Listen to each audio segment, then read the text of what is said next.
আল্লাহ রাব্বুল ইজ্জত ওয়াল জালালের লাখ কোটি শুকরিয়া আদায় করছি। আল্লাহ তাআলা আমাদেরকে অত্যন্ত দয়া করে মায়া করে খতীবুল উম্মাহ বাংলাদেশের লক্ষ কোটি তাওহীদি জনতার অত্যন্ত প্রাণের মানুষ, একান্ত মানুষ, আপন মানুষ মাওলানা হাফিজুর রহমান সিদ্দিকী কুয়াকাটা হাফিজাহুল্লাহ প্রতিষ্ঠিত জামিয়া তালিমিয়া ঢাকার আজকের এই বার্ষিক সালানা ইজলাসে জুমার নামাজের পর আসরের আগে সাধারণত মানুষ এ সময় বিশ্রাম করে, খাবার খায়। আল্লাহ তাআলা এই সময় আমাদের এই বিশাল সংখ্যক মানুষকে আল্লাহ দ্বীনি মাহফিলে উপস্থিত হওয়ার তৌফিক দান করেছেন। আমরা সবাই একবার আল্লাহ রাব্বুল ইজ্জত ওয়াল জালালের দরবারে অন্তরের অন্তঃস্থল থেকে কালেমাতুশ শুকর আদায় করি, আলহামদুলিল্লাহ। ভাই, আমি তো টাকা চাই না, কিন্তু কি টাইম করার দরকার আছে বলেন? মন খুলে উচ্চ আওয়াজে সবাই একবার পড়েন আলহামদুলিল্লাহ। আমি কোন ধরনের ভূমিকা ছাড়া আমার কথা শুরু করছি। ছোট্ট ছোট্ট কয়েকটা কথা বলে আমি আপনাদের থেকে বিদায় নেব ইনশাআল্লাহ। দেখেন, এখন প্রচন্ড শীত চলে।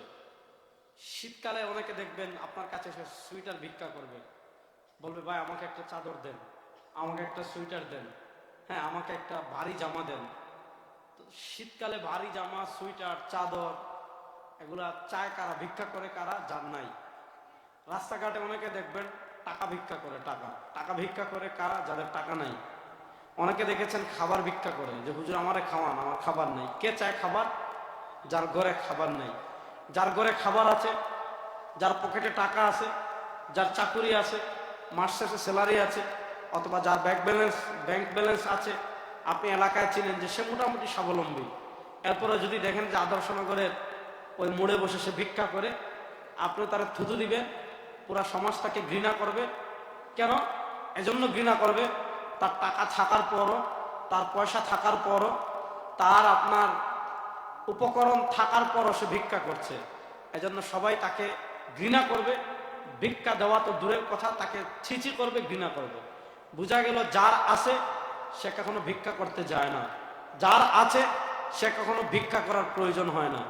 যার আছে তারপরে যদি ভিক্ষা করে, তাহলে সমাজ, মানুষ, পৃথিবী তাকে খারাপ দৃষ্টিতে দেখে, তাকে বাজে দৃষ্টিতে দেখে। তাহলে বোঝা গেল যার থাকে তার ভিক্ষা করার প্রয়োজন নেই। এবার পরের কথাটা বুঝেন, আমার সাথে সবাই বলেন ইসলাম। জুড়ে বলেন, জুড়ে বলেন ইসলাম। আরো জুড়ে বলেন ইসলাম পরিপূর্ণ। বলেন ইসলাম পরিপূর্ণ। আরো জুড়ে বলেন ইসলাম পরিপূর্ণ।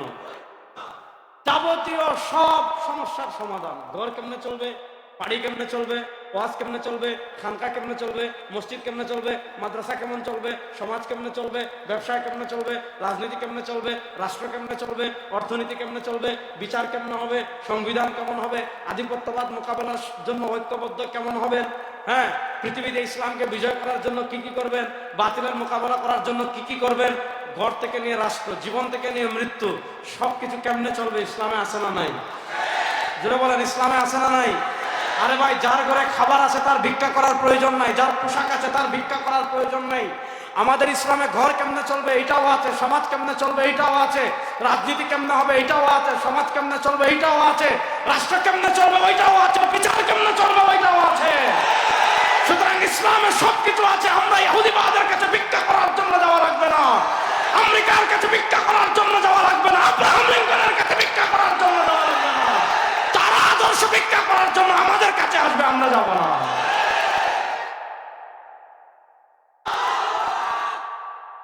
বুঝেন, আদর্শ ভিক্ষা করার জন্য আমরা তাদের কাছে যাব না, তারা আমাদের কাছে আসবে। এখানে পেস্টাল আগে কোথায় শুনে? মুসনাদে আহমদের একটা হাদিস পড়ি, মুসনাদে আহমদের একটা হাদিস পড়ি, হাদিসের ব্যাখ্যা করে বিদায় নেব। হযরত আবু উমামা বাহিলী রাদিয়াল্লাহু তাআলা আনহু থেকে হাদিস এসেছে, আল্লাহ রাসূল সাল্লাল্লাহু আলাইহি ওয়াসাল্লাম বলেন, লাতুল কাযান্না মাউরাতান উরওয়া ইদান তাকাযাত মিন উরওয়া তাশাব্বাসান নাস বিল্লাতী তালিহা আউয়ালুহুন্না নাকদান আল হুকম ওয়া আখিরুহুন্না নাকদান আস-সালাহ। আল্লাহ রাসূল সাল্লাল্লাহু আলাইহি ওয়াসাল্লাম বলেন, এখানে দেখেন আমি বসে আছি, চেয়ারের খুঁটি আছে, এখানে প্যান্ডেল করেছেন, প্যান্ডেলের খুঁটি আছে, চেয়ারের হাতল আছে। ইসলামের অনেকগুলা স্তম্ভ আছে, ইসলামের অনেকগুলা খুঁটি আছে, ইসলামের অনেকগুলা হাতল আছে। সাল্লাল্লাহু আলাইহি ওয়াসাল্লাম বলেন, এই যে সিদ্দিকী সাহেব এত বিশাল প্যান্ডেল করেছে ওনার মাদ্রাসার, আপনি মধ্যখান থেকে যদি একটা পিলার তুলে ফেলেন তাহলে প্যান্ডেলের তেমন সমস্যা হবে না, কিন্তু একটু দুর্বলতা আসবে। আরেকটা তুলবেন, আরেকটু কমবে, আরেকটা তুলবেন, প্যান্ডেল মধ্যখানে ভেঙে পড়ে যাবে। আপনি একটা চেয়ারের পিলার যদি হাতল না থাকে, আপনি চেয়ার খাড়া করে রাখতে পারবেন, কিন্তু আপনি বসতে পারবেন না। চেয়ারে বসলে ধপাস করে চেয়ার পড়ে যাবে। মনোযোগ। ঠিক তেমনি ভাবে ইসলাম অনেকগুলো স্তম্ভের উপর দাঁড়িয়ে আছে, ইসলাম অনেকগুলো পিলারের উপর দাঁড়িয়ে আছে, ইসলাম অনেকগুলো হাতলের উপর দাঁড়িয়ে আছে। রাসূলুল্লাহ সাল্লাল্লাহু আলাইহি ওয়াসাল্লাম বলেন, রাসূলুল্লাহ সাল্লাল্লাহু আলাইহি ওয়াসাল্লাম বলেন, একটা সময় এই উম্মার ভিতর এমন আসবে, একটা সময় এই উম্মার উপর এমন আসবে, একটা কাল এই উম্মার উপর এমন আসবে, একটা যুগ এই উম্মার উপর এমন আসবে, কি অবস্থা হবে জানেন, কি হাল হবে জানেন? লাতুল কাদান্না উরাল ইসলাম উরওয়াতান উরওয়া, ইসলামের স্তম্ভ, ইসলামের হাতল, ইসলামের খুঁটি একটা একটা একটা একটা করে ভেঙে ফেলা হবে। ইদান তাকাদাত মিনহুন্না উরওয়া, একটা স্তম্ভ ভেঙে ফেলা হবে। তাশাব্বাসান নাস বিল্লাতি তালিহা, মানুষ পরেরটা ধরবে, আরেকটা ভাঙবে, মানুষ পরেরটা ধরবে, আরেকটা ভাঙবে, মানুষ পরেরটা ধরবে। এভাবে একটা ভাঙবে, মানুষ মনে করবে দূর একটা ভাঙছে, বাকি সব তো আছে, সমস্যা নাই। আরেকটা ভাঙবে, মানুষ বলবে আরেকটা ভাঙছে, সমস্যা নাই, বাকিগুলো তো আছে। মানুষ বলবে আরেকটা ভেঙেছে, সমস্যা নাই, বাকিগুলো আছে। এভাবে একটা একটা একটা একটা করে ইসলামের সব হাতল ভেঙে ফেলা হবে। সর্বপ্রথম ইসলামের কোন হাতল ভাঙ্গা হবে? আউয়ালুহুন্না নাকদান আল হুকুম, ইসলামের প্রথম যে হাতল ভাঙ্গা হবে সেটা হলো পাওয়ারের জায়গা থেকে, ক্ষমতার জায়গা থেকে, রাজত্বের জায়গা থেকে, হুকুমের জায়গা থেকে ইসলামকে দূরে সরিয়ে ফেলা হবে। আচ্ছা, আপনারা, আমি আপনাদেরকে কয়েকটা উদাহরণ দিই, তাহলে আপনারা আরো সহজে বুঝবেন। আপনি গিয়েছেন, সবাই এরকম হাত তুলেন তো, বিসমিল্লাহ। হাত কয়টা? যাদের একটা হাত তারা কথা বলবেন না, যাদের দুইটা হাত সবাই বলবেন। হাত কয়টা? বলেন না। হাত কয়টা? জোরে বলেন না। হাত কয়টা? সিদ্দিকী সাহেব হুজুরের যদি সিন্নি দেখেন, আমি জানি না, আসলে দেবে না, আমাদের এই সিস্টেম নাই যে আপনারে, অথবা খাবার যদি খাওয়ায়, অথবা আপনি রেস্টুরেন্টে খাচ্ছেন, ভাত খাবেন কোন হাতে, পানি খাবেন কোন হাতে? আমাদের দেশের মানুষ সিগারেটটাও খায় কোন হাতে? ডাইন হাতে। মনোযোগ দিয়া বুঝেন ভাই, হাত তো দুইটা সমান, হাত তো দুইটা সমান। এই হাত দিয়ে যা করতে পারেন, এই হাত দিয়ে তাও করতে পারেন। এই হাতে 5 আঙ্গুল, এই হাতেও 5 আঙ্গুল, এই হাতে 5টা নখ, এই হাতেও 5টা নখ। প্রশ্ন হলো, হাত দুইটা সমান হওয়ার পরও আপনি ডান হাতে খাচ্ছেন কেন, বাম হাতে খাচ্ছেন না কেন? হাত দুইটা সমান হওয়ার পরও আপনি বাম হাতে ইস্তিনজা করছেন, ডান হাতে ইস্তিনজা করছেন না কেন? ডান হাতে কেন খাচ্ছেন, কেন ইস্তিনজা করছেন না? বাম হাতে কেন ইস্তিনজা করছেন, ডান হাতে কেন করছেন না? আপনাকে যদি জিজ্ঞাসা করে, আপনি উত্তর দিবেন সহজ। কি উত্তর?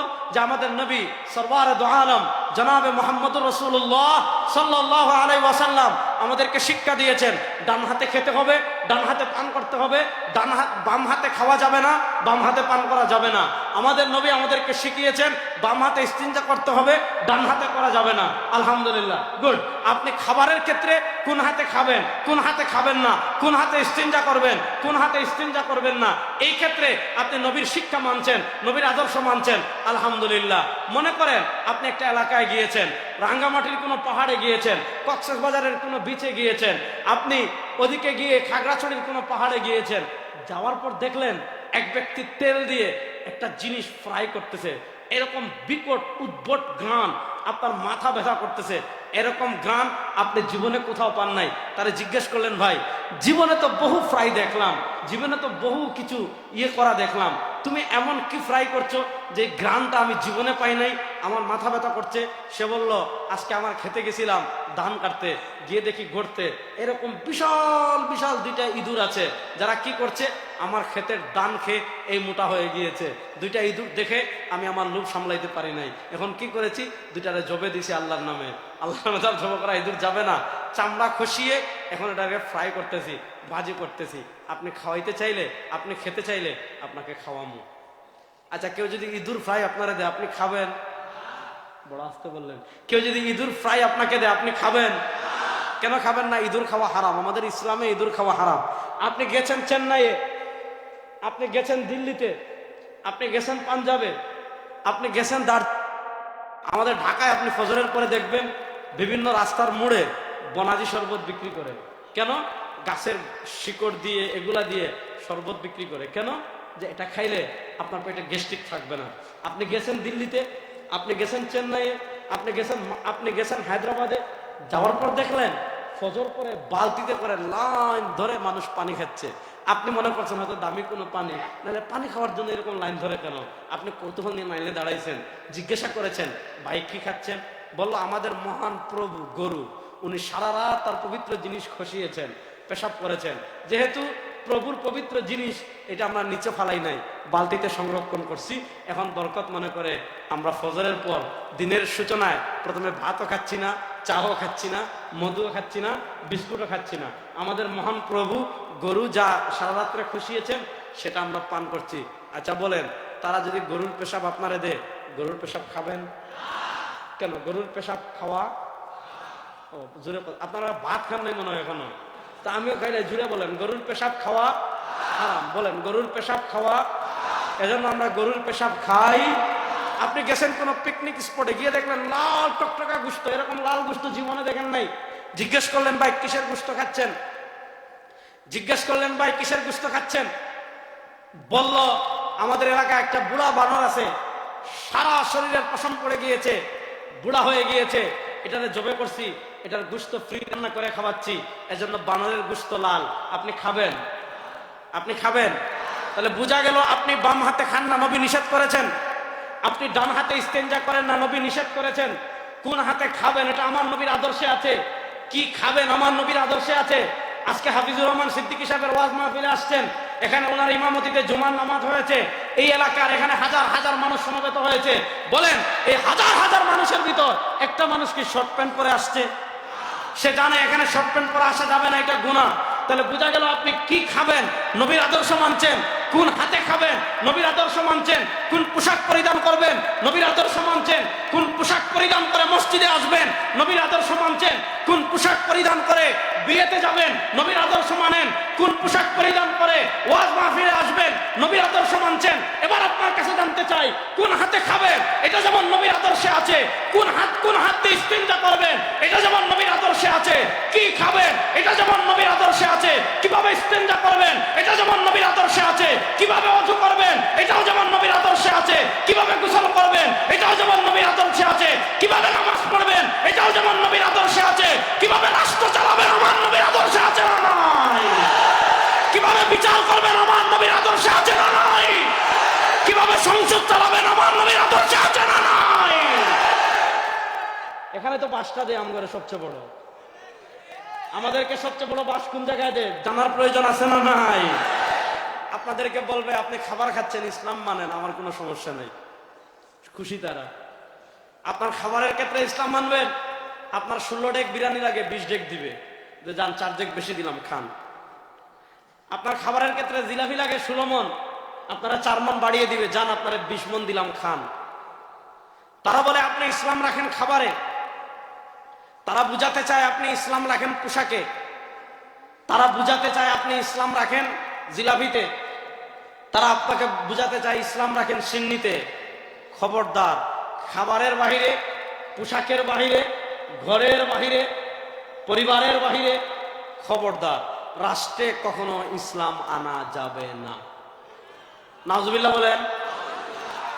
এর প্রমাণ বাংলাদেশে কেমনে আমি বুঝাই। আমাদের বাংলাদেশের একটা জবরদস্ত আইন আছে, মুসলিম পারিবারিক আইন। খুবই ভালো কথা, আলহামদুলিল্লাহ। মুসলিম পারিবারিক আইন মানে কি? মনোযোগ, যুবকরা ভালো করে শুনবেন। মুসলিম পারিবারিক আইন মানে কি? মুসলিম পারিবারিক আইন তারা বলে, কোন পুরুষ যদি বিয়ে করতে চায়, বিয়ের যাবতীয় মাসআলার সমাধান হবে ইসলাম অনুযায়ী। ভালো। কোন পুরুষ অথবা মহিলা বনিবনা হচ্ছে না, এমন পর্যায়ে চলে গিয়েছে তাদের থাকার আর কোনো সম্ভাবনা নাই, তারা সংসার বিচ্ছিন্ন করতে চাচ্ছে তালাকের মাধ্যমে। তালাক কেমনে দিবেন? মুসলিম পারিবারিক আইন বলে তালাকের ক্ষেত্রে কারো আইন মত গ্রহণযোগ্য হবে না। তালাকের ক্ষেত্রে ইসলাম যেইভাবে বলেছে তালাক হবে ওইভাবে। গুড।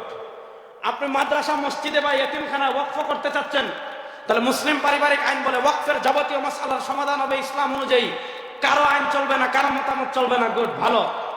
আপনি ত্যায্য সম্পত্তি বন্টন করতে চাচ্ছেন, আপনার বাপ মারা গিয়েছেন, আপনার ভাই মারা গিয়েছেন, অথবা আপনার আত্মীয় স্বজনের ত্যায্য সম্পত্তি বন্টন করতে চাচ্ছেন, মুসলিম পারিবারিক আইন বলে ত্যায্য সম্পত্তি বন্টন হবে আল্লাহ কোরআনে সূরাতুন নিসা যেভাবে বলেছেন।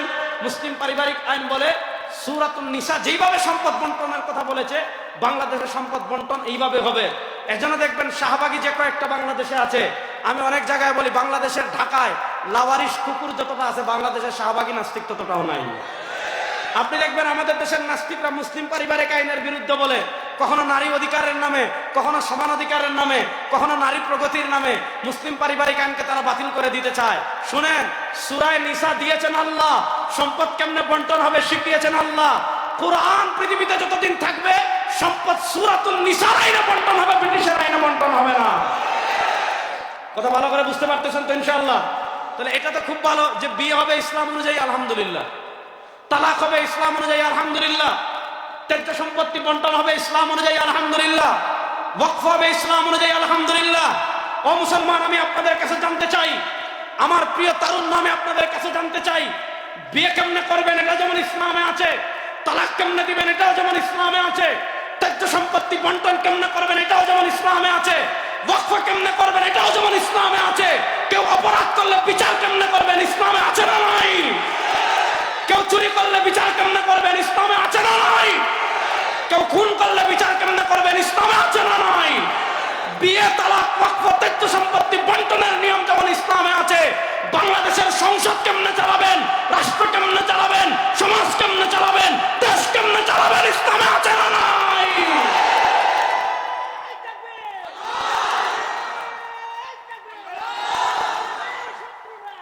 ভাই ভাই বসেন বসেন।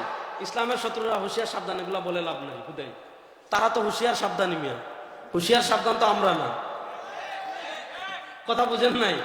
আপনার ঘরে এক চুর ঢুকছে, আপনি দেখতেছেন আপনার শোকেস থেকে টাকা নিছে, স্বর্ণালঙ্কার নিছে, হ্যাঁ, আপনার স্ত্রীর গলায় হার আছে খুলে নিছে, আপনি চৌকিতে বসে সিগারেট টানতেছেন আর বলতেছেন চুরেরা হুঁশিয়ার সাবধান, আমি কিন্তু দেখতেছি। আপনি দেখে লাভ কি, আপনার তো সব নিয়ে গেছেন। তাহলে আপনি বলতেছেন ইসলামের দুশ্মনেরা হুঁশিয়ার সাবধান, অথচ তারা আপনার উপর ধর্মনিরপেক্ষতা চাপিয়ে দিয়েছে, তারা আপনার উপর বাঙালি জাতীয়তাবাদ চাপিয়ে দিয়েছে, তারা আপনার উপর সমাজতন্ত্র চাপিয়ে দিয়েছে, তারা আপনার রাষ্ট্র পরিচালনায় আব্রাহাম লিঙ্কনের গণতন্ত্রকে চাপিয়ে দিয়েছে, তারা আপনার অর্থনীতিতে পুঁজিবাদ চাপিয়ে দিয়েছে, তারা আপনার শিক্ষা ব্যবস্থায় ব্রিটিশ প্রবর্তিত শিক্ষা ব্যবস্থা চাপিয়ে দিয়েছে, তারা আপনার বিচার ব্যবস্থায় ব্রিটিশ প্রবর্তিত বিচার ব্যবস্থা চাপিয়ে দিয়েছে, আপনার রাষ্ট্র পরিচালনা থেকে ইসলামকে দূর করে গণতন্ত্র দিয়েছে, আপনার বিচার ব্যবস্থা ইসলামকে দূর করে ব্রিটিশের বিচার ব্যবস্থা দিয়েছে, আপনার অর্থনীতিতে ইসলামী অর্থনীতি দূর করে পুঁজিবাদ দিয়েছে, আপনার শিক্ষা ব্যবস্থা ইসলামী শিক্ষা ব্যবস্থা দূর করে ব্রিটিশ প্রবর্তিত শিক্ষা ব্যবস্থা দিয়েছে। আর আপনি ওয়াজ মাহফিলে সব স্লোগান দেন ইসলামের শত্রুরা হুঁশিয়ার সাবধান। ভাই, তারা হুঁশিয়ার ও সাবধান ও যা করার করে ফেলছে। এখন হুঁশিয়ার সাবধান নিয়ে আমরা না, 100 বছর আমরা নানা তন্ত্রমন্ত্রের পিছনে ডুবে গিয়েছি, এবার হুঁশিয়ার সাবধান আমাদেরকে হতে হবে। আপনারা দীপ্ত শপথ নেন, এই বাংলাদেশে আর কোনো তন্ত্রমন্ত্র কারো বাপের মতবাদ চাপিয়ে দিতে দিব না ইনশাআল্লাহ। এই বাংলাদেশে দিল্লির আধিপত্যবাদকে আর চলতে দেবো না ইনশাআল্লাহ। এই বাংলাদেশে ভারতের গোলামি আর চলবে না ইনশাআল্লাহ। এই বাংলাদেশে আব্রাহাম লিঙ্কনের আদর্শ আর চলবে না ইনশাআল্লাহ। যুবকরা হাত তুলে বলো ইনশাআল্লাহ। জোরে বলেন না ইনশাআল্লাহ।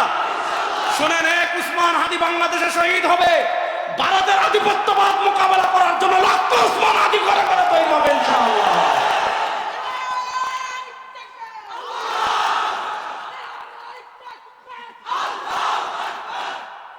মাশাআল্লাহ। তোর নাম কি রে ভাই? হ্যাঁ, দাঁড়া দাঁড়া, বিসমিল্লাহ। হাত তুলে ভাবে রেডি আসুন তো ইনশাআল্লাহ।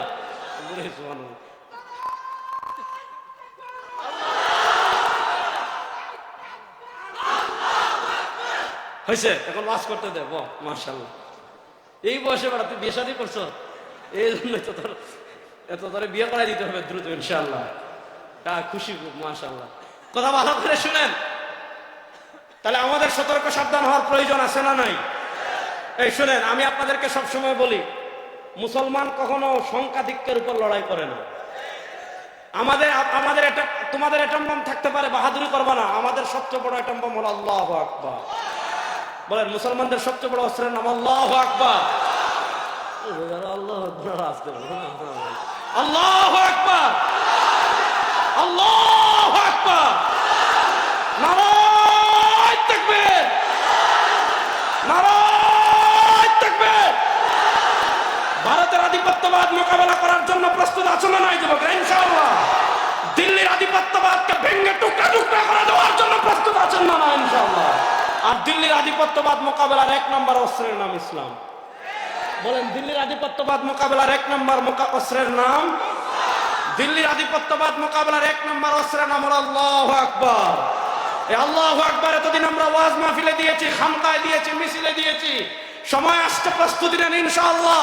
বাংলাদেশের জাতীয় সংসদে আগামীতে কারো বাপের স্লোগান হবে না, কারো নেতার স্লোগান হবে না, কারো নেত্রীর স্লোগান হবে না।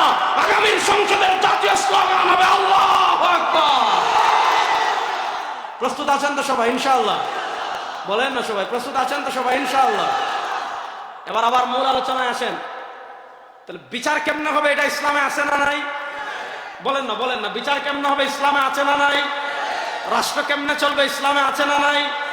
সমাজ কেমনে চলবে, ইসলামে আছে না নাই? অর্থনীতি কেমনে চলবে, ইসলামে আছে না নাই? বাসটা দে আমাদের এই জায়গায়। কেমনে বাস দে?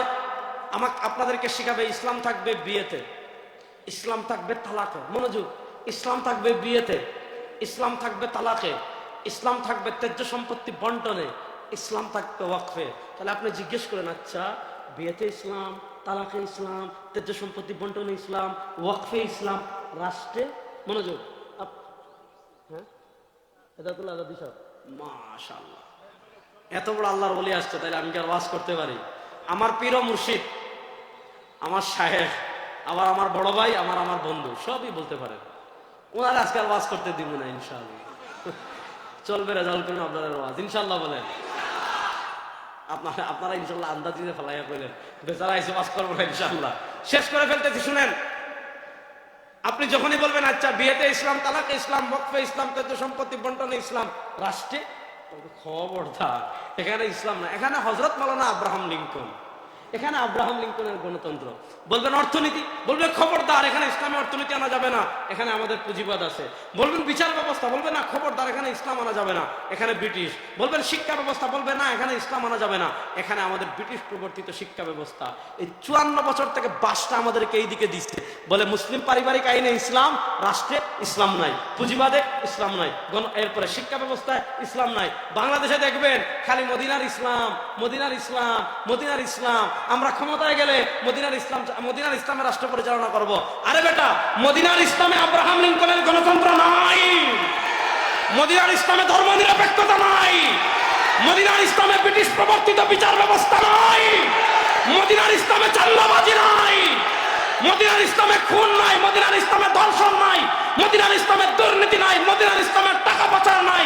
যারা একদিকে বলবে মদিনার ইসলাম, আর একদিকে আব্রাহাম লিঙ্কনের আদর্শ প্রতিষ্ঠা করতে চাইবে, ধর্ম নিরপেক্ষতা প্রতিষ্ঠা করতে চাইবে, চাঁদাবাজি করবে, দুর্নীতি করবে, এরা মদিনার ইসলাম না শয়তানের ইসলাম প্রতিষ্ঠা করতে চায়। সুতরাং প্রকৃত মদিনার ইসলাম তাই যেখানে ঘর থেকে নিয়ে সংসদ পর্যন্ত সবকিছু আল্লাহর কোরআনের বিধানে পরিচালিত হবে ইনশাআল্লাহ। এজন্য আল্লাহর কোরআনের বিধান বাংলাদেশের ঘর থেকে নিয়ে সংসদ পর্যন্ত প্রতিষ্ঠা হোক। তরুণরা একমত আছেন না ইনশাআল্লাহ? জেনজি একমত আছেন না ইনশাআল্লাহ? আপনারা গণতন্ত্র দেখেছেন, ধর্মনিরপেক্ষতা দেখেছেন, সমাজতন্ত্র দেখেছেন, ন্যাশনালিজম দেখেছেন, সব বাংলাদেশে ফেল। একটা মন্ত্র বাকি আছে, এটার নাম ইসলাম। বলেন একটা মন্ত্র বাকি আছে, এটার নাম, যুবকরা জুড়ে বলেন, একটা মন্ত্র বাকি আছে, এটার নাম ইসলামকে বাংলাদেশের রাষ্ট্র ক্ষমতায় দেখার জন্য প্রস্তুত আছেন তো সবাই ইনশাআল্লাহ? ইসলামকে রাষ্ট্র ক্ষমতায় দেখার জন্য প্রস্তুত আছেন তো ইনশাআল্লাহ? আজকের এই মাহফিলে বিশ্ব ইসলামী রাজনীতির অন্যতম অগ্রদূত মুফতি সৈয়দ রেজাউল করিম পীর সাহেব চরমনায় আসবেন। আধিপত্যবাদ বিরোধী সংগ্রামের অন্যতম মহাপুরুষ আল্লামা মাহমুদুল হক সাহেব আসবেন। তারা যেই ডিরেকশন আপনাকে দিবেন, তারা যেই পথ আপনাদেরকে দেখাবেন, প্রস্তুত আছেন তো তারুণ্য ইনশাআল্লাহ? প্রস্তুত আছেন তো তারুণ্য ইনশাআল্লাহ? নারায়ে তাকবীর, হায় রে হায়, আল্লাহু আকবার। আকাশ বাতাস প্রকম্পিত করে বলতে হবে, একদম দিল্লির দালালদের গায়ে যাতে চুলকানি শুরু হয়ে যায়। নারায়ে তাকবীর, নারায়ে